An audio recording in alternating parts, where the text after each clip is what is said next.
और आज मैं जो लेके आई हूँ आपके सामने बात, वो बहुत दिलचस्प बात है।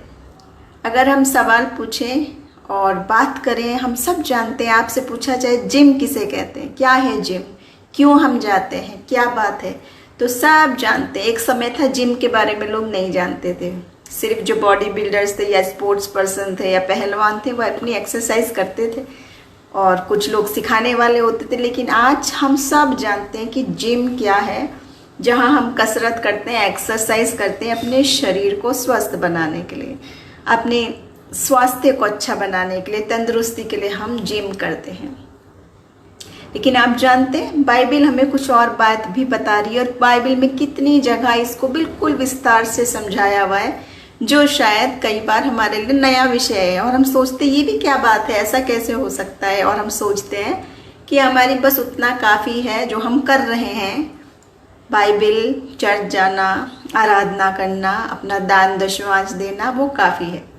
लेकिन हम सब जानते हैं कि जब हम जिम करते हैं, जब अपनी तंदुरुस्ती के लिए करते हैं, तो उसके कुछ नियम होते हैं। वैसे ही हम खुराक लेते हैं, वैसे ही हम मेहनत करते हैं, वैसे ही हम पसीना बहाते हैं, और जैसे जैसे इंस्ट्रक्टर हमें बताता है वो सारे टूल्स हमको उसी उपाय से यूज़ करने हैं ताकि हम अपने शरीर को बलवान बना सकें।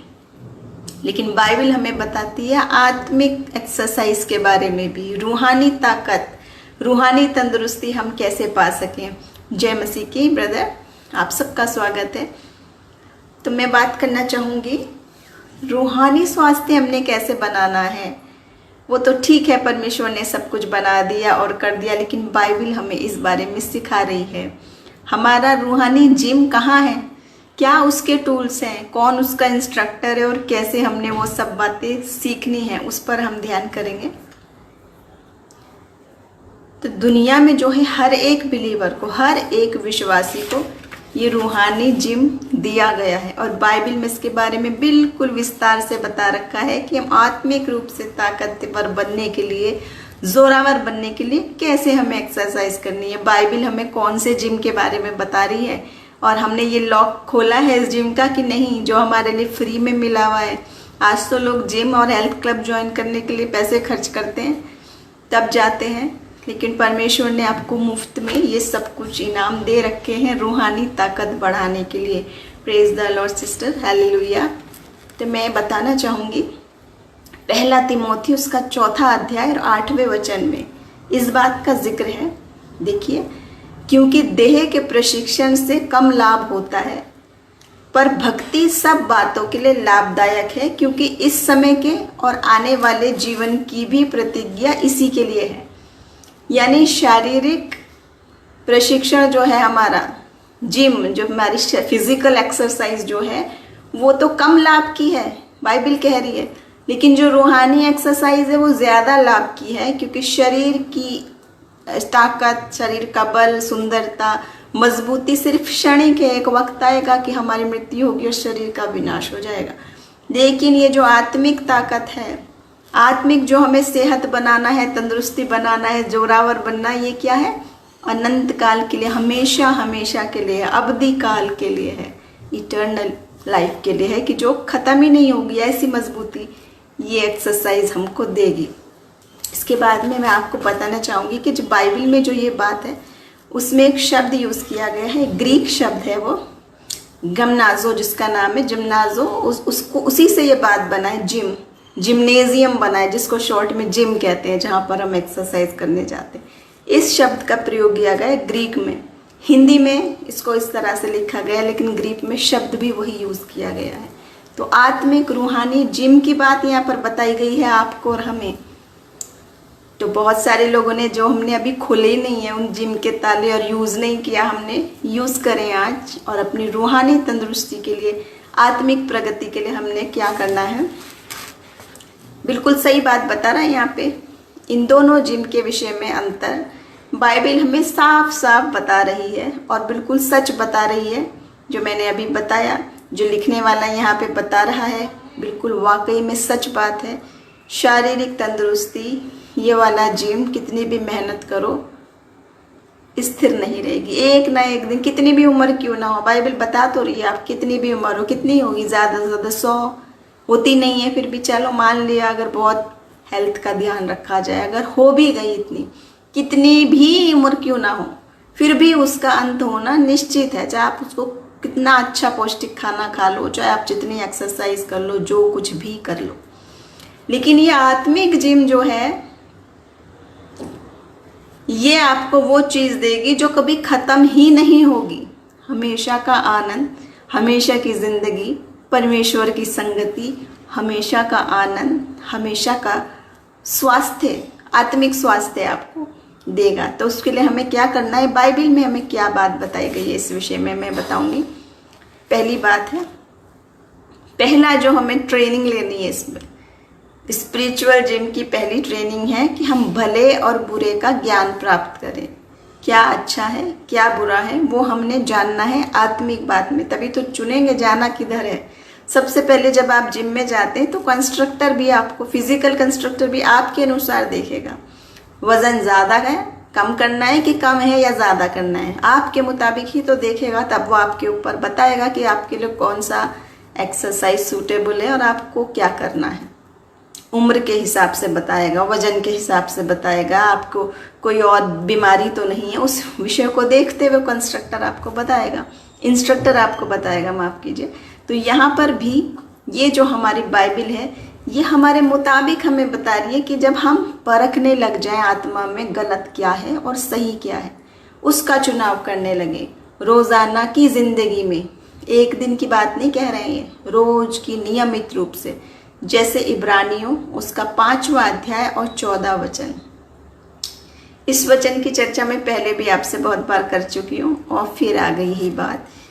इसमें यह बताया है, ऐसे लिखा है, दूध पीने वाले को तो धार्मिकता के वचन की पहचान नहीं होती क्योंकि वो बच्चा है, बच्चा दूध पीता है, पर अन्न जो है अनाज सयानों के लिए है, जिनकी ज्ञानेंद्रियां अभ्यास करते करते, एक्सरसाइज करते करते भले बुरे में भेद करने में निपुण हो गई हैं, माहिर हो गई हैं। वही माहिर हमें आत्मिक रूप से कैसे होना है, हर दिन आपके और मेरे सामने चुनाव होते हैं कि नहीं, हर दिन प्रैक्टिकली आप देखो शुरू हो जाएगी कहानी। जो लोग आपको पसंद नहीं करते वो आपके आमने सामने आ जाएं, झूठ बोलने वाले आ जाएं, और आप नहीं चाह रहे लेकिन आपको क्रोध आ रहा है, जानते हो आप बुरा है फिर भी आ रहा है, क्योंकि हम इंसान हैं। भले और बुरे का भेद करना क्या नैतिक है नहीं, मॉरलिटी के अपने बारे में जानना, अपने कैरेक्टर के बारे में जानना, हम ऑनेस्ट हैं या नहीं जानना, ऑफिस में बॉस के साथ, अपने कर्जा लेने वालों के साथ, अपने पड़ोसियों के साथ, अपने बिजनेस पार्टनर के साथ, सब के साथ हम डेली ये सारी सिचुएशन से गुजरते हैं, जिसमें हमें ऑनेस्टी भी दिखानी है, सत्य भी बोलना है, मॉरली भी ठीक रहना है, कैरेक्टर भी अच्छा रखना है। जो यीशु मसीह बता रहा है वो हमने करना है, भले और बुरे का ज्ञान, जिसको कहते हैं विवेक होना।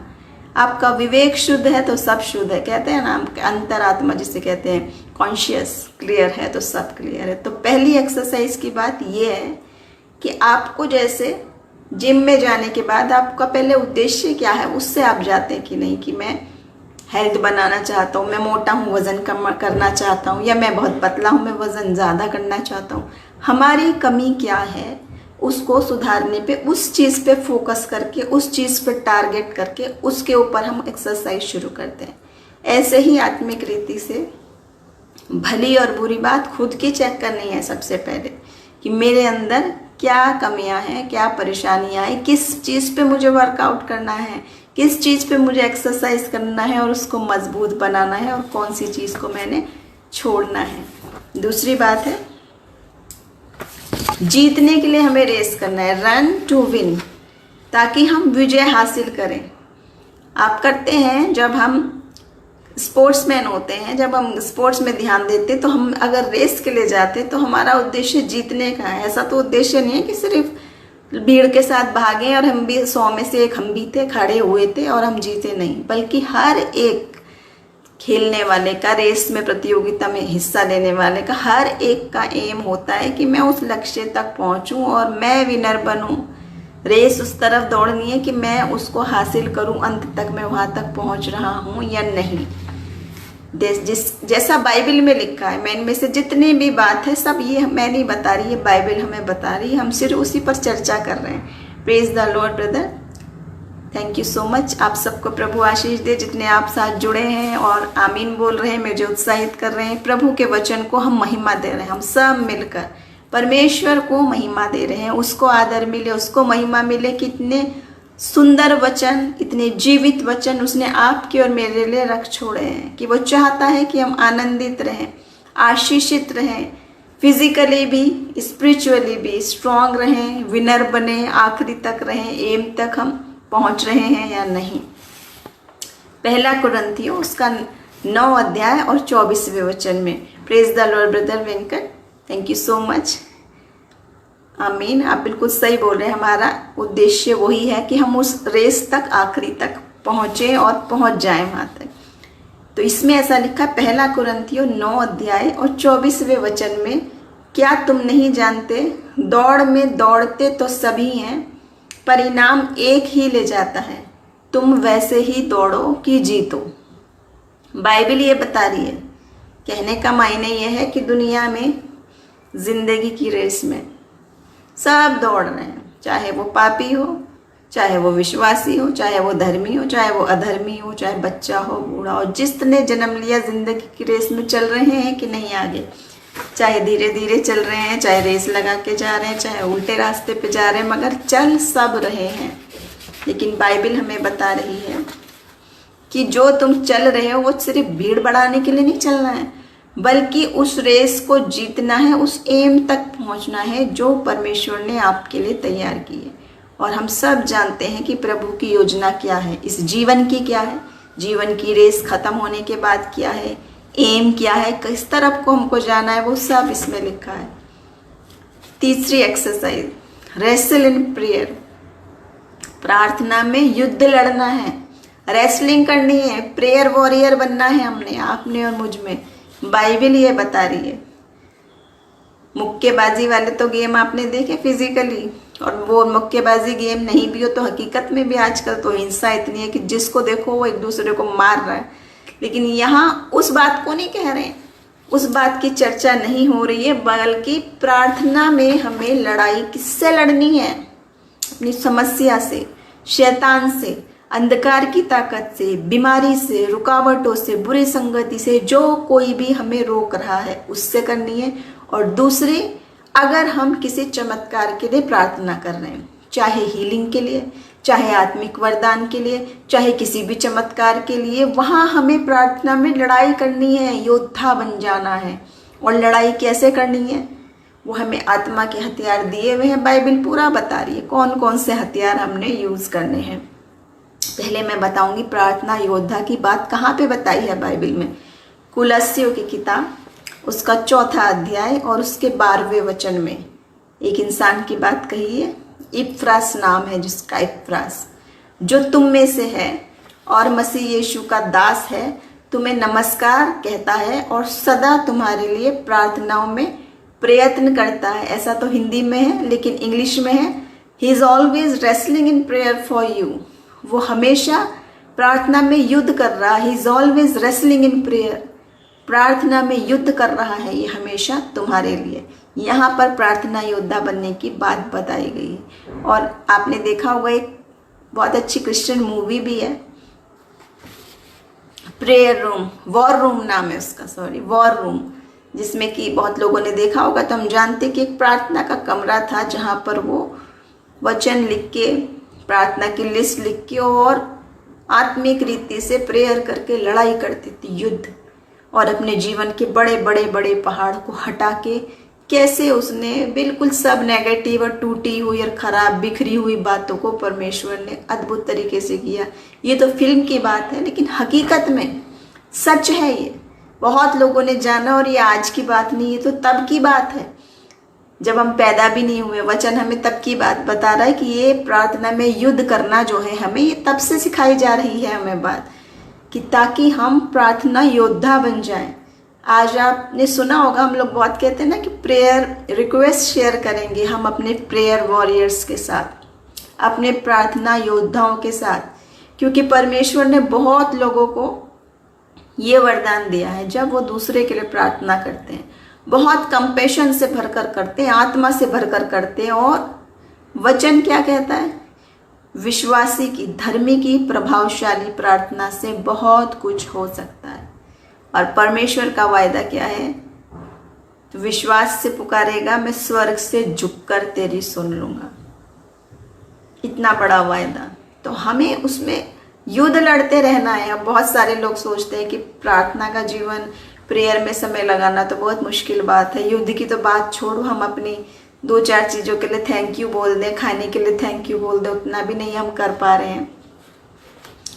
लेकिन जब विपत्ति की घड़ी आ जाती है, बहुत बड़ी जब मुसीबत आ जाती है, तब हम परमेश्वर को पुकारने लगते हैं। जब बहुत बड़ी, जब कोई इलाज ही नहीं है, लाइलाज सी चीज़ है, जब अचानक से मेडिकल रिपोर्ट आ जाए भयानक सी, कैंसर की, किसी और की, और लास्ट स्टेज की, तो परमेश्वर याद आता है। लेकिन हम सब जानते हैं कि प्रेयर जो है, प्रार्थना जो है, वो एक लाइफ स्टाइल है। वो एक इमरजेंसी से निकलने की बात नहीं है कि अचानक से पड़ गई तो मैं तब तो पुकारने लगा।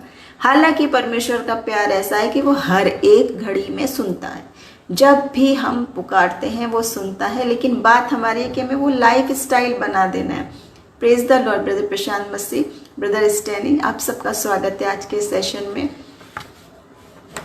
तो परमेश्वर इतनी अद्भुत बातें हमारे से करता है और हमें चाहता है कि आप और मैं सब प्रार्थना योद्धा बन जाएं, प्रेयर वॉरियर बन जाएं। हम कैसे बनेंगे हम प्रेयर वॉरियर?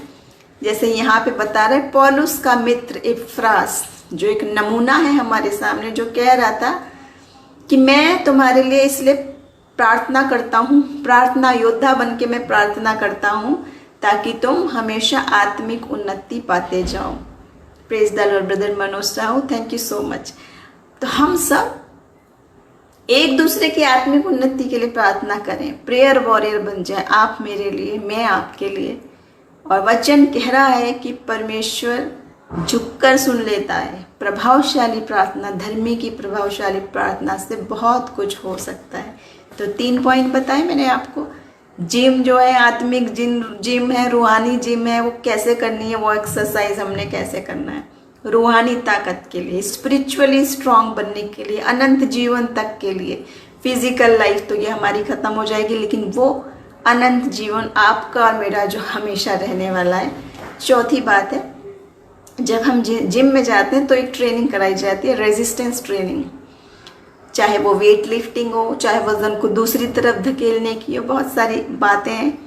मैं शारीरिक जिम के विषय में उतना नहीं जानती हूँ क्योंकि मैंने कभी ज्वाइन नहीं किया, परमेश्वर की दया से। लेकिन आत्मिक जिम के बारे में मैं आपको बता सकती हूँ क्योंकि ये वाली ट्रेनिंग परमेश्वर मुझे देता चला है, बहुत सारे स्ट्रगल से निकाल के, और मैंने अपने अनुभव से देखा है कैसे हमें सब कुछ देखना है। मृत्यु भी होगी, बीमारी भी होगी, परेशानी भी होगी, असंभव भी होगा, बंद रास्ते भी होंगे और तुम पे दोष लगाने वाली दुनिया भी होगी। पर प्रभु कहेगा यहाँ इनका सामना करने की ट्रेनिंग देगा और पक्का बना देगा, मजबूत बना देगा। कोई भी किसी भी किस्म की बाधा क्यों ना आ जाए, वो आपको ऐसा चट्टान की तरह बना देगा। क्योंकि तब हम जानते हैं मैं कमज़ोर हूँ, मेरे लिए मुश्किल है, मुझे कुछ नहीं आता, लेकिन मेरे साथ पीछे जो है वो सर्वशक्तिमान है, जिसको सब कुछ आता है। आसमान और पृथ्वी का अधिकार जिसके हाथ में है, वो सर्वशक्तिमान जब मेरे साथ है तो मुझे कोई भय नहीं। और वचन भी कहता है और हम विश्वासी भी कहते हैं, फिर हम मृत्यु की वादियों में से भी जाए तो भी हमें कोई भय नहीं होता। यहाँ तक कि पौलुस कहता है मेरा जीना मसीह और मरना लाभ है, मरना भी उसके लिए लाभ है। ये है विश्वास की ताकत। और हमें किस चीज़ में ट्रेनिंग करनी है? रेजिस्टेंस ट्रेनिंग जो मैं बता रही हूँ। जैसे शारीरिक रूप से बहुत सारी करते हैं, मगर रूहानी के बात कहाँ बताया हुआ है बाइबल में?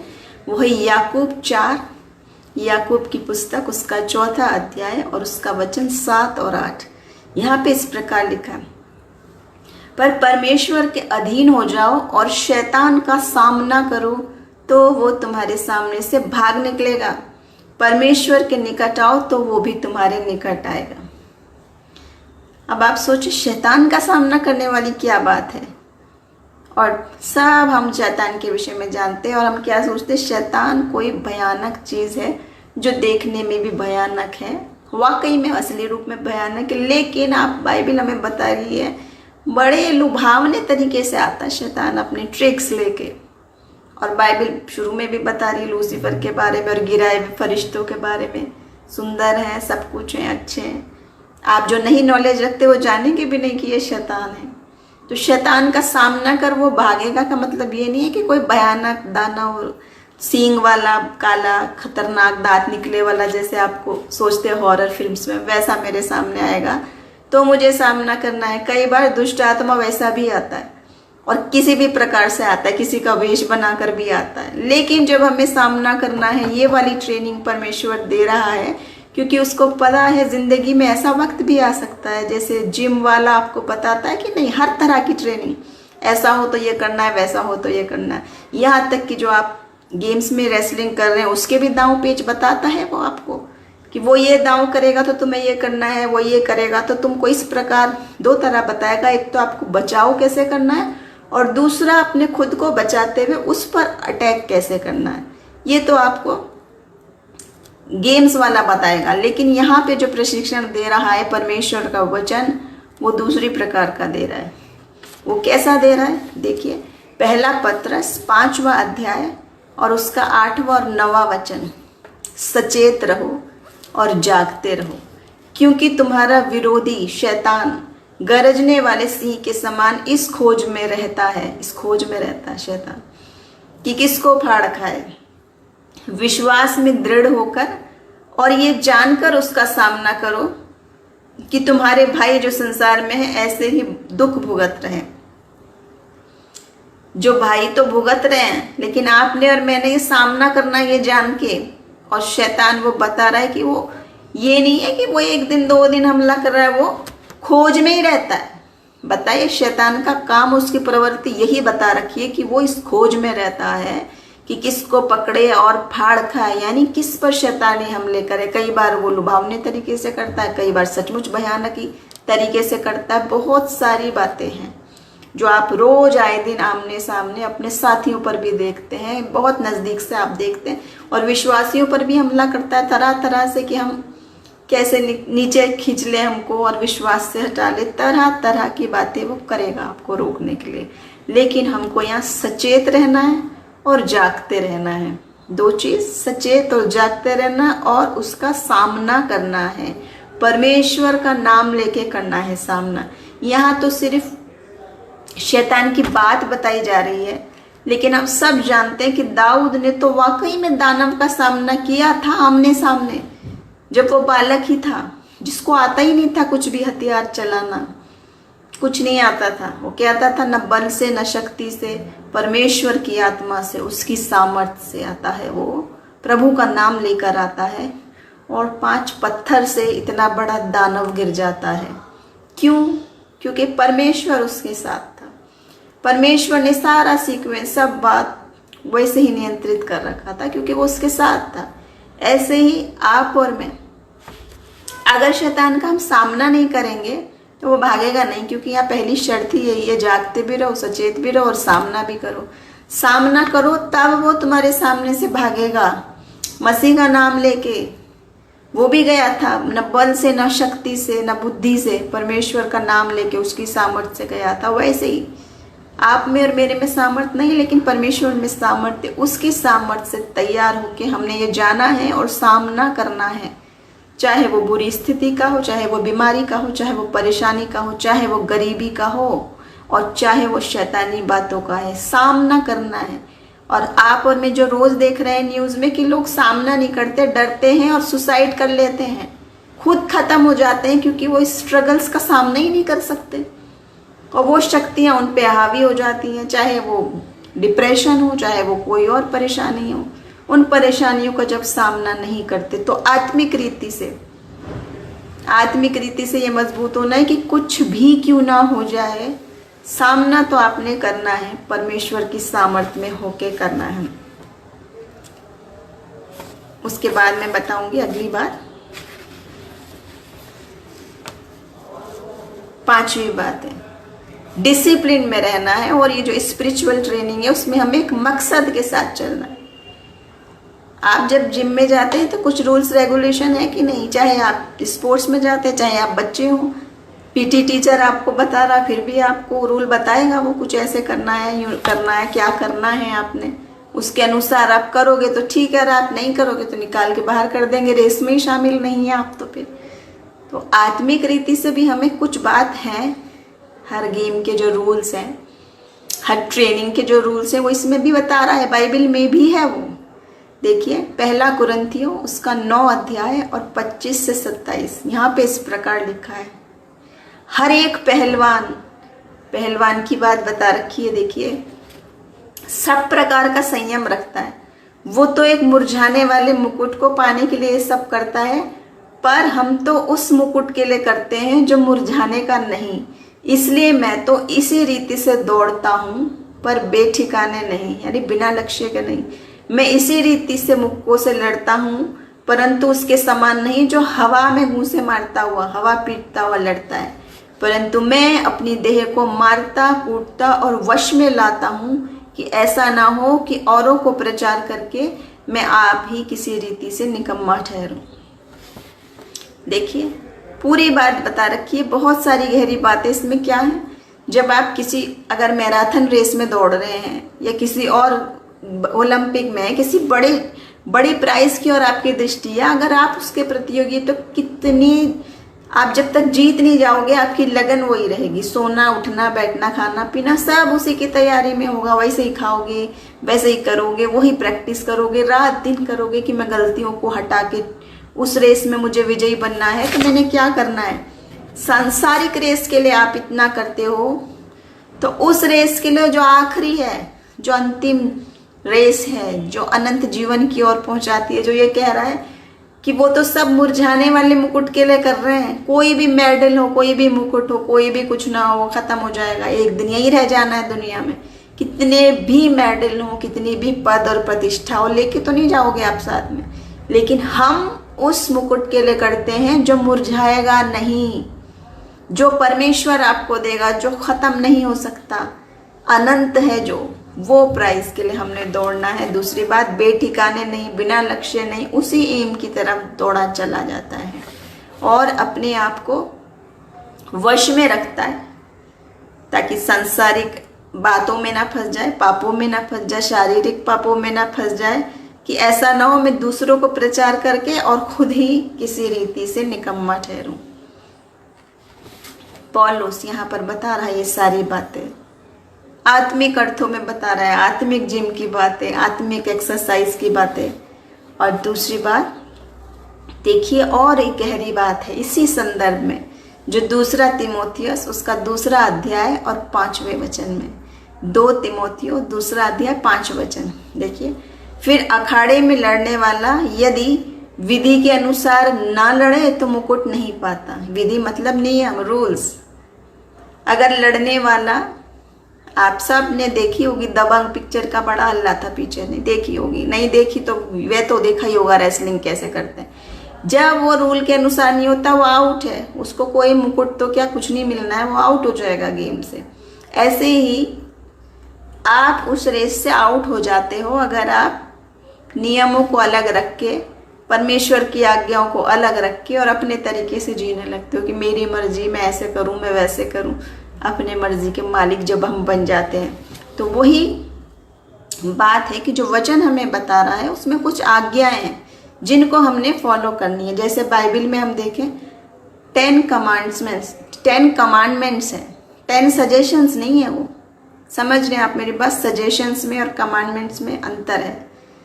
सजेशन सिर्फ एक सुझाव है कि एक दिया जाता है कि ये सुझाव है, अब मानना न मानना तुम्हारी मर्जी है, लेकिन कमांडमेंट्स एक आज्ञा है, परमेश्वर की आज्ञा, और जो उसके वचन में लिखी है, जो हम बता रहे हैं कि प्रेयर और वचन पढ़ना एक लाइफ स्टाइल है। इमरजेंसी एग्जिट नहीं है कि जब वो पत्ती पड़ी तब उठा के पढ़ ली और फिर रख दी कहीं शेल्फ में जाके छिपा के कोने में, धूल में पड़ी हुई है, पता ही नहीं कहाँ वचन है, कहाँ आत्मा की तलवार रखी है मेरी और कहाँ मेरे हथियार रखे हैं, और मैं युद्ध लड़ने चढ़ा हूँ शैतान से, आत्मिक हमलों से, बीमारियों से चंगाई चाहिए, युद्ध जब लड़ना है तो वो शार्प रखे अपनी तलवारें, आत्मा की तलवारें, अपने हथियारों को शार्प रखना है, प्रतिदिन रोज प्रैक्टिस करके तैयार रखना है क्योंकि वो हर वक्त तैयार है। आप देख रहे हैं कि गरजने वाले सिंह की तरह ताक में लगा है, किसको पकड़े फाड़ खाए। ऐसी ऐसी स्थितियां आपके जीवन में आती हैं। आजकल की मॉडर्न लाइफ में तो बहुत बड़े बड़े गुनाहों को भी फॉर ग्रांटेड लेते हैं, युवा लोग भी लेते हैं और कहते हैं ये तो रूल भी बन गया। इसमें कमांडमेंट्स भूल के नया रूल्स क्या बन गया, लिव इन रिलेशनशिप रूल बन गया। ठीक है, मॉरल्स गए भाड़ में, चरित्र गया भाड़ में, संस्कार गए भाड़ में और कहते हैं सब कुछ चलता है। अब तो रूल भी बन गए, आप ये भी कर रहे हो और चर्च भी जा रहे हो, दोनों चीज कर रहे हो। कौन सी नाव पे सवारी कर रहे हैं, कौन सी दिशा की तरफ चल रहे हैं, किसकी ओर निगाह करके चल रहे हैं। वचन जिस चीज को पाप बता रहा है वो पाप ही है और पाप ही रहेगा, चाहे कोई कितना भी उसके बारे में कुछ भी कह ले। ये परमेश्वर का वचन है। और जो कहते हैं स्त्री स्त्री की शादी हो जाए, पुरुष पुरुष की शादी हो जाए, सेम सेक्स रिलेशनशिप की जो बात को कह रहे हैं ये भी ठीक है। हम इसी प्रकार बने हैं, हमने ऐसे ही बनाया। अरे वचन आपको क्या बता रहा है, एक आदम बना है, एक हवा बनी है। आदम के लिए एक हवा, हवा के लिए एक आदम। आदम के लिए दूसरा आदम तो नहीं बनाया परमेश्वर ने, ना हवा के लिए दूसरी हवा बनाई है, एक पुरुष के लिए एक स्त्री बनाई है, ना एक आदम के लिए 4-5 हवा बनाई है। तो अपनी तरह से जब हम मोल्ड करते हैं इनको, वचन को ट्विस्ट देके और उसके कमांड्स को हम जब ट्विस्ट देने लगते हैं, उस समय आप इस रेस से आउट हो जाते हो। किस मुकुट की तरफ चल रहे हो, निगाह उसकी तरफ है कि नहीं है। तो यहाँ हमने ये बात देखनी है इन सब बातों में कि भले ही कानून बन गए हैं, भले ही सारी दुनिया कह रही है ठीक है और चलता है, लेकिन वचन इसको गलत बताता है तो ये गलत ही रहेगा हमेशा। वचन में आप मिटा नहीं सकते, उसको डिलीट कर दो और एडिट कर दो। आज करते होगे आप, अपने सारे रूल्स में सारे रेगुलेशन को डिलीट कर सकते हो, एडिट कर सकते हो। आपके हाथ में स्मार्टफोन्स हैं, आप सब कुछ कर सकते हो। लेकिन ये आत्मा की प्रेरणा से लिखा हुआ वचन है जिसमें एक शब्द बढ़ाया नहीं जा सकता और एक शब्द घटाया नहीं जा सकता। अगर इस रूल को आप तोड़ रहे हो तो आप खुद ही गेम से आउट हो गए। तो हम अगर उस रेस पे दौड़ना है, उसकी ओर निगाह लगानी है तो संयम से करना है, वश में रख के करना है। ऐसा ना हो प्रचार करके खुद निकम्मा ठहरूं, ये कह रहा है यहाँ पर। और अखाड़े में लड़ने वाला रूल के अनुसार ना लड़े तो मुकुट नहीं पाता, गेम से बाहर हो जाता है। जांच लें आज आप और मैं अपने आप को। हमें अपने परिवार को, अपने वंश को, अपने बच्चों को, अपने युवाओं को वही बताना है जो वचन कह रहा है, वो नहीं जो दुनिया कह रही है। दुनिया कहती रहे, जो गलत है वो गलत ही रहेगा। भले ही हमें वो नैरो माइंडेड समझे, भले ही हमें वो बैकवर्ड समझे, जो समझना है वो समझ लें। क्योंकि हमारा जीवन परमेश्वर को दिखाने के लिए, मनुष्य को दिखाने के लिए नहीं है। हमारी निगाहें परमेश्वर की ओर है और हमारा गोल वही है और हमारा रेस वही है कि हम अंत तक उस ओर चलते चले जाएं। और अगली बात है, 6th पॉइंट पे आ गई मैं। 6th है, जब हम रेस में दौड़ते हैं तो अपने जो फालतू वजन को, हमारे चीजें उनको हटा दिया जाता है। आप देखा, जूते हल्के वाले दे दिए जाते हैं रेसर को, लाइट वेट वाले। ऐसा तो नहीं देखा कहीं पर भी आपने कि वो कमर पे बोझा ढोके चल रहा हो, रेस लगा रहा हो, उसको कमर पे रख के भागा चला जा रहा हो, वो भी नहीं देखा है हमने। हमने क्या देखा है, आपने और मैंने, कि जब रेस लगाते हैं तो सारे बोझ को हटाते हैं ताकि हम हल्के होके, मुक्त होके भाग सकें, पूरी तरह रेस लगा सके। क्योंकि हम जीतने की ओर जाते हैं और हमारा उद्देश्य है हर हाल में हमने जीतना है। अगर आप रेस तो लगा रहे हो लेकिन सारा वो बोझा आपके ऊपर ही, आपके पास्ट का भी, आपके गुनाहों का भी, उससे नफरत का भी, इससे घृणा का भी, उससे कंपटीशन का भी, सारे बोझ भी लाद रखे और रूहानी रौर से भाग रहे हो, तो वही हाल होगा जैसे आप शारीरिक रूप से भाग रहे हो। और समझ लो वजन आपने अपने ऊपर रख रहा है तो आप खुद ही नहीं चल सकोगे, तो भागोगे क्या और विनर क्या बनोगे। ऐसे ही सेम आत्मिक भागने की बात भी है, आत्मिक रेस भी वैसी है। जब आपको आत्मिक रेस करनी है, पहले हल्का होना है, इन सारे वजन को हटा देना, घृणा का, क्रोध का, नफरत का, डाहा का, पाप का, बुराई का, लोभ का, जो भी कोई क्यों ना हो, कोई ना कोई वजन हर किसी के ऊपर है, उनको हमको हल्का करना है। और इसी विषय में बाइबिल भी बताती है, इब्रानियों 12 और उसका पहला और दूसरा वचन। इब्रानियों उसका 12 अध्याय और पहला और दूसरा वचन। इस कारण जबकि गवाहों का ऐसा बड़ा बादल हमको घेरे हुए है, तो आओ हर एक रोकने वाली वस्तु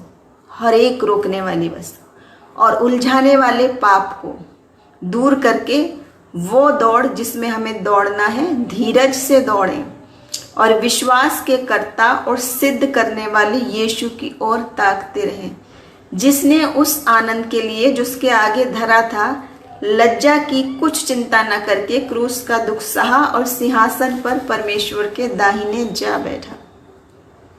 उलझाने वाले पाप को, रोकने वाली वस्तु को, इनको हटा के दौड़ना है। और कैसे? धीरज से, धैर्य के साथ, पेशेंस के साथ, विश्वास के कर्ता और सिद्ध करने वाले यीशु की ओर ताकते रहें। एम किधर है? यीशु की ओर ताकते रहें, तब दौड़ना है। पहली बात, वो वजन मैंने जो भी आपको बताया, किसी भी प्रकार के क्यों ना हो, आपकी आत्मा पे वजन, दुख, वो उतारने हैं। परमेश्वर की ओर निगाह लगा के हमने दौड़ना है, ताकि हम धीरज से, मतलब धीरे धीरे, स्लोली, धीरज से, जल्दीबाजी में गलत स्टेप नहीं लेना है हमने, उस दौड़ की ओर, उस ध्येय की ओर चलते चले जाए। अब यीशु की ओर निगाह लगा के दौड़ने का क्या मायने हैं? जब हमारी निगाह हट जाती है, एम हट जाता है और हम चल रहे किस तरफ है, देख रहे किस तरफ है, तो क्या होता है? जैसे पतरस का हाल हुआ था जब यीशु मसीह पानी पर चल रहा था और शागिर्द डर गए और कहने लगे कैसे चल रहा है। उन्होंने सोचा कोई आत्मा है या प्रेत है या भूत है। यीशु मसीह ने कहा डरो मत, मैं हूँ। और पतरस से कहा तू विश्वास करेगा तो तू भी चलेगा। पतरस ने निगाह यीशु मसीह की ओर लगाई, हमें भी चलना चाहता हूँ। चला और वो चलने लगा। पानी के ऊपर पतरस इंसान है पर चलने लगा। और जब उसकी निगाह यीशु मसीह पर हटी, आंधी पर, तूफान पर, पानी पर, कहाँ मैं चल रहा हूँ, अपने सेंस में, अपने लॉजिक से सोचने लगा, तो वो डूबने लगा। जब यीशु मसीह ने उसको कहा, हाथ दिया, सहारा दिया, कहा बिना देखे विश्वास करो, विश्वास बढ़ाओ अपना। वही बात यहाँ पर भी है। रेस में तो आप दौड़ रहे हो। कौन सी रेस? चर्च से घर तक, घर से चर्च तक, प्रेयर मीटिंग तक, जहाँ सभा हो रही वहीं पहुँच जा रहे हैं, सब जगह पहुँच जा रहे हैं। लेकिन ये सारी एक्सरसाइज रखी हुई पीछे, आप तो रेस में शामिल ही नहीं हो, अनक्वालिफाइड हो जाओगे अगर ये भी कर रहे हो और वो भी कर रहे हो। मतलब रेस में भी चल रहे हो और रूल्स भी नहीं मान रहे। सारा बोझ भी लादा हुआ है, घृणा भी है, नफरत भी है, गुस्सा भी है, पाप भी है, सारी कुछ बुरी बातें मन में भरी पड़ी हैं और रेस भी दौड़ रहे हैं। तो पहले अपने बोझ को हल्का करें, धीरज से करें, मसीह की ओर आंख लगा के करें, ताकि वो हमें सामर्थ दे इस सब बातों को करने की। सातवीं बात है और आखिरी बात है, ये है लगातार हम बने रहें। विश्वास की अच्छी कुश्ती लड़नी है और उस रेस को पूरी करना है। जीवन की यात्रा की रेस की बात है, पूरी करना है का क्या मायने हैं? देखिए, फिलिपियो 3 अध्याय और उसका 14 वचन। निशाने की ओर दौड़ा चला जाता हूँ ताकि वो इनाम पाऊँ जिसके लिए परमेश्वर ने मुझे मसीह यीशु में ऊपर बुलाया है। फिलिपियो 3 और 14। निशाने की तरह दौड़ा चला जाता हूँ, उस एम पे निगाह लगा के, फोकस लगा के, सिर्फ वही एम है और उसकी ओर वो निरंतर दौड़ा चला जाता है। वो इनाम पाऊँ जो यीशु मसीह ने दिया है। क्या है वो इनाम? जो यीशु मसीह कहता है मैंने तुम्हें अपना वारिस बना लिया है, मैं जाता हूँ ताकि मैं तुम्हारे लिए जगह तैयार करूँ, ताकि जहाँ मैं हूँ वहाँ तुम भी मेरे साथ रहो और मेरे आनंद में सहभागी हो। अनंत जीवन, जिसके बाद न पीड़ा, न मृत्यु, न भय, शांति, मसीह की संगति, अनंत जीवन, हमेशा हमेशा का जीवन, वो इनाम की तरफ निगाह लगा के दौड़ा चला जाता हूँ। 2 तिमोथियो 4 अध्याय और 7वां और 8वां वचन। यहाँ ये कह रहा है मैं अच्छी कुश्ती लड़ चुका हूँ, मैंने अपनी दौड़ पूरी कर ली है। अब आप कहेंगे ये कौन से स्पोर्ट्स की बात चल रही है? ये आत्मिक बातें चल रही हैं, सांसारिक जिम की बात नहीं चल रही है कि मैं कुश्ती लड़ चुका हूँ और दौड़ पूरी कर ली है। आत्मिक बात कह रहा है वहाँ, मैंने विश्वास की रखवाली की है, भविष्य में मेरे लिए धार्मिकता का वो मुकुट रखा हुआ है जिसे प्रभु जो धर्मी और न्यायी है मुझे उस दिन देगा, और मुझे नहीं वरन उन सब को भी जो उसके प्रकट होने को प्रिय जानते हैं। दुनिया की रेस में मुकुट एक को मिलता है, फर्स्ट को, फिर सेकंड को, थर्ड को, 2-3 कंसोलेशन प्राइज भी मिल जाते होंगे, लेकिन यहाँ ये मुकुट सबके लिए है रखा हुआ, सबके लिए, कोई भी क्यों ना हो। अगर आप भी चाहते अनंत जीवन का वो मुकुट आपको मिले, अगर आप भी चाहते परमेश्वर वो मुफ्त का, हमेशा हमेशा का उद्धार का, जीवन का, शांति का वो मुकुट आपको दे, मुझे दे, तो करना क्या है? ये आत्मिक जिम ज्वाइन करनी है हमने, जो बाइबल हमें बता रही है। अब आपके और मेरे जीवन में हम नहीं जानते कितने वर्ष है, पता नहीं, हाँ कल सांस कल तक चल रही है या अभी है या 1 मिनट की है या वर्षों तक की है। परमेश्वर के हाथों में हमारा जीवन है, हम नहीं जानते कि हमारी अंतिम सांस कौन सी है और कब है। लेकिन जो भी क्यों ना, हमें हर हाल में कह रहा है कि रेस तो पूरी करनी है। उनके विषय में कह रहा है जो सुसाइड कर लेते, बीच में ही रेस छोड़ के भाग जाते उल्टे, गोल तक तो आए नहीं अपने और बीच में ही भाग गए। फिर कभी मौका मिलेगा हम सुसाइड के इश्यू पर बताएंगे वचन क्या बताता है, किस प्रकार की बातें हैं इससे जुड़ी हुई। लेकिन आज मैं ये बता रही हूँ कि जो जीवन परमेश्वर ने आपको दिया है वो रेस पूरी करनी है, जहाँ तक सांस दी है परमेश्वर ने ना। और अबॉर्शन के बारे में भी एक और बात है कि उसकी भी सांस परमेश्वर ने दी है। हम नहीं होते कोई लेने वाली कि हमने अपना राइट बना लिया कि हम मारेंगे या जिएंगे अपने बच्चे को, क्योंकि वो आप उसका जीवन ले सकते हो, आप उसका शारीरिक जीवन ले सकते हो, आत्मा तो नहीं ले सकते। प्रभु ने क्रिएट किया है, उसकी आत्मा है, तो जितना जीवन प्रभु ने जिसको दिया उसको हमें लेने देना है। ना हम देने वाले हैं ना हम लेने वाले हैं। अय्यूब कहता है कि नहीं, परमेश्वर ने दिया, परमेश्वर ने लिया, उसका नाम धन्य है। तो जीवन की जो ये रेस है, जहाँ से प्रभु शुरू करे और जहाँ ख़त्म करे, वो होने देनी है हमने। हम उसमें बीच में अपने आप नहीं बन सकते किसी के भी अधिकारी जीवन के। और उसके बाद ख़त्म करते हुए, इसके बाद मैं प्रार्थना में भी जाऊंगी, लेकिन मैं एक बात बताती हूँ आपको कि हमने अपने आत्मिक जिम के विषय में क्या क्या बातें सीखी, वचन में से क्या क्या बातें हैं जो हम गौर भी नहीं करते। कई बार विश्वास के बारे में हम जानते हैं, चंगाई के बारे में हम जानते हैं, प्रार्थना के बारे में हम जानते हैं, उद्धार के बारे में जानते हैं, यीशु मसीह के बारे में भी जानते हैं, शैतान के बारे में भी जानते हैं, लेकिन आपके पास रूहानी जिम भी है ये नहीं जानते। हर एक के पास है, फ्री में दिया हुआ। संसार की तो जिम जानते हैं आप सब, हेल्थ क्लब्स भी जानते हैं, लेकिन ये आत्मिक जिम भी आपको दिया हुआ है। और उसको सिखाने वाला कौन है? परमेश्वर का पवित्र आत्मा, जो कहता है मैं अपना आत्मा तुझे दिया जाता हूँ, जो तुझे सिखाएगा, सत्य का आत्मा। जहाँ भी हम डगमगाने लगे वो कान में बताएगा, हमें गाइड करेगा। तो हमें उस लक्ष्य की ओर चलना है और उसके लिए ये सारी बातें करना है, निरंतर चलते चले जाना है। और उसको रूहानी एक्सरसाइज हमने रोज करनी है अपनी, हमेशा निरंतर करनी है एक्सरसाइज। अच्छे और बुरे के बीच में अंतर मालूम होना, उसमें ट्रेनिंग लेनी है। प्रार्थना में योद्धा, रेसलिंग करनी है प्रार्थना में अपनी प्रेयर का आंसर पाने के लिए।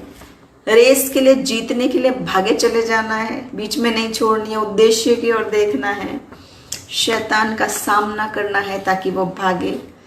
इन सारी बातों में डिसिप्लिन रहना है कि प्रभु क्या चाहता है हमसे।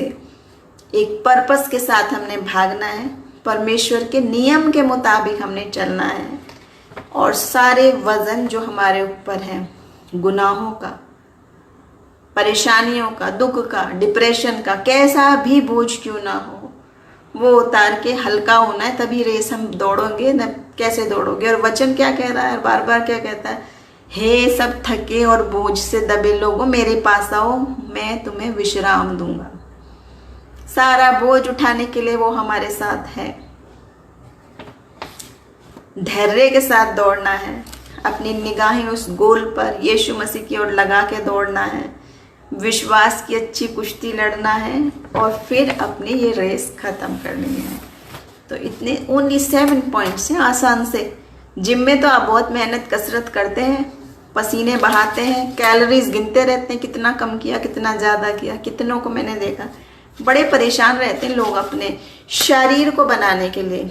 काले को गोरा होना है, गोरे को काला होना है, मोटे को पतला होना है, पतले को मोटा होना है। कोई खुश नहीं है अपने से, सबको परफेक्ट बनना है। लेकिन आत्मा में आप कैसे हैं आपको पता ही नहीं है। जोरावर हो कि बीमार हो कि कमज़ोर हो, पतले हो कि नहीं हो, उजाला है रूह में कि अंधेरा है, क्या कॉम्प्लेक्शन रूह का है वो तो नहीं मालूम चल रहा है। और शरीर के पीछे जिसको ख़त्म हो जाना है एक दिन। और परमेश्वर क्या कहता है, परमेश्वर का देखना और मनुष्य का देखना एक समान नहीं है। मनुष्य तो बाहरी रूप रंग को देखता है, लेकिन परमेश्वर की दृष्टि हृदय की ओर लगी रहती है। वो आपके मेरे दिल को देखता है, रूह को देखता है। तो इन बातों की चिंता हमने नहीं करनी है। वो ज़रूर है कि हम इंसान हैं तो हमें फिजिकली भी फिट रहना है, स्वस्थ रहना है, अपने को मेंटेन करके रखना है, ठीक है उतनी बात। लेकिन हम परमेश्वर के हाथों की रचना है, हर चीज़ सुंदर बनाई है, आत्मा सुंदर है, व्यवहार सुंदर है, तो सब कुछ सुंदर है। और ऊपर से सब कुछ सुंदर हो और अंदर सब कुछ असुंदर हो, तो वचन बार बार क्या कह रहा है, मैंने कल भी आपको बताया था। बिना विवेक के सुंदर स्त्री जैसे नाक में सोने का नथ पहने हुए सूअर। नीति वचन में ऐसी बातें लिखी है, बताइए। तो हमने क्या बनना है, परमेश्वर हमारे हृदय से प्रेम करता है। शरीर खत्म हो जाएगा, शक्ति खत्म हो जाएगी, बल खत्म हो जाएगा, सुंदरता खत्म हो जाएगी, धन खत्म हो जाएगा, सब यही रह जाएगा। लेकिन आत्मिक रूप से आप जो स्ट्रांग बने थे, जो इस जिम में आपने मेहनत करी है, प्रयास किया है, दिन ब दिन रूहानी तौर से आप आगे बढ़े, स्ट्रांग बिल्कुल स्ट्रांग हो गए।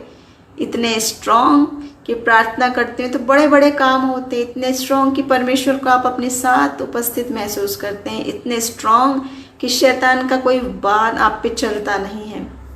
मैं गवाही बताना चाहूँगी आखिरी में, फिर प्रार्थना करके समाप्त करूँगी। उसमें इस प्रकार की बात है कि एक स्त्री, एक लड़की थी और मसीह में विश्वासी थी और अच्छी थी, सुंदर थी, होशियार थी, पढ़ने लिखने में सब चीज़ में। तो उसको एक लड़का पसंद करता था और उससे शादी करना चाहता था, लेकिन ये लड़की को पसंद नहीं था और वो ध्यान नहीं दिए थी उस समय। उसका अपना ध्यान था कि मैं पढ़ाई लिखाई या करियर जो भी रहा वो प्रभु में थी। तो ये लड़का जो है वो प्रभु में नहीं था। तो ये लड़के ने क्या काम किया, इसने जादू टोना करके, जो अशुद्ध आत्माओं से या कैसे क्या क्या करके उसने बहुत कोशिश की। आपने देखा होगा वशीकरण करने की, टोना टोटका करने की, क्या क्या करने की उसने अपनी तरीके से बहुत उपाय किए, लेकिन किसी प्रकार कोई उपाय काम नहीं करता था। उस लड़के ने बहुत पैसा बहा दिया, बहुत समय लगा दिया, बहुत मेहनत कर दी। और जिससे वो कराता था ये जादू टोना टोटका जिससे कराता था, उससे पूछा कि क्या बात है, मैं इतने समय से कर रहा हूँ, पैसे दे रहा हूँ, जो उपाय आप बता रहे हो, जो आप कह रहे हो वो मैं कर रहा हूँ, मगर ये क्यों नहीं हो रहा। तो पता है आपने उसने क्या कहा, ये मेरे से नहीं होगा, कोई और लड़की का बताओ आप। ये लड़की को मैं नहीं कर सकता, क्योंकि जब भी मैं कोई तंत्र मंत्र जादू टोना भेजता हूँ उस पर, वो वापस आ जाता है। क्योंकि वो शैतानी जो आत्मा है जिनकी सहायता से वो करता था, वो कहते थे कि वो लड़की के चारों ओर चमकदार अग्नि का घेरा लगा हुआ है, हम उसको देख तो सकते हैं लेकिन छू नहीं सकते, और उसको छू नहीं सकते तो कुछ हमारा जादू भी नहीं कर रहा है, इसलिए आप दूसरी लड़की बता दो। तो इसको बड़ी हैरानी हुई, इसने कहा ऐसा कैसे हो सकता है, ये कैसी बात है, कहाँ कुछ लगा हुआ है अग्नि का वाड़ा। और ये करते करते करते जांच पड़ताल, उसके अंदर प्यास इतनी बड़ी, ये बंदे ने, ये लड़के ने मसीह को ग्रहण किया, विश्वास किया और वो लड़की से ज़्यादा विश्वासी ये बन गया क्योंकि उसने ये सब बातें देखी तो उसको बड़ा ताजुब हो गया और उसने सोचा कि ऐसा कैसे हो सकता है। और जब उसने उसको खोजना शुरू करा, वचन क्या कहता है, अपने खोजने वालों को परमेश्वर प्रतिफल देता है, बताता है, अपने को जाहिर करता है, प्रकट करता है। जितने उसके पास आते हैं परमेश्वर उनको अपने पास से दूर नहीं करता। तो ऐसा हुआ और उसका जीवन बदल गया और आज वो बहुत बड़ी मिनिस्ट्री में है, बहुत बड़े प्रचारक हैं जिनके विषय में मैं बता रही हूँ। देहरादून साइड में वो बहुत बड़ी मिनिस्ट्री, और ये गवाही बहुत बार मैंने सुनी है उनसे। तो इतनी सच्चाई परमेश्वर के वचन में है, जब हम उस आत्मा को चखे भी नहीं, जाने भी नहीं, लेकिन हमने देखा इतनी पावर है। और जैसे इन्होंने जानना सीखा, पूछना सीखा, मानना सीखा, ऐसा कैसे है, आग का घेरा क्यों लगा है, क्या लगा है। तो जो नहीं जानते वो सोचेंगे कहानी है, बकवास है, डींगे मार रहे हैं, झूठ बोल रहे हैं, बढ़ा चढ़ा के बोल रहे हैं, लेकिन ये उनके जीवन की सच्चाई है। सब के साथ हो सकती है। परमेश्वर का वचन कहता है सब के लिए ये दिया है। तो अपने उस आत्मिक जिम को एक्सरसाइज के लिए इस्तेमाल करते रहें, रोज़ वर्जिश करते रहें आत्मिक कुश्ती के लिए, प्रार्थना की योद्धा बनने के लिए, ताकि हम भी आत्मिक रीति से उतने स्ट्रांग बनकर खड़े हों जो परमेश्वर हमसे चाहता है। और अपनी दृष्टि प्रभु पर लगाएं। प्रभु आज के वचन के जरिए हमें आशीष दे। हम प्रार्थना में जाएंगे।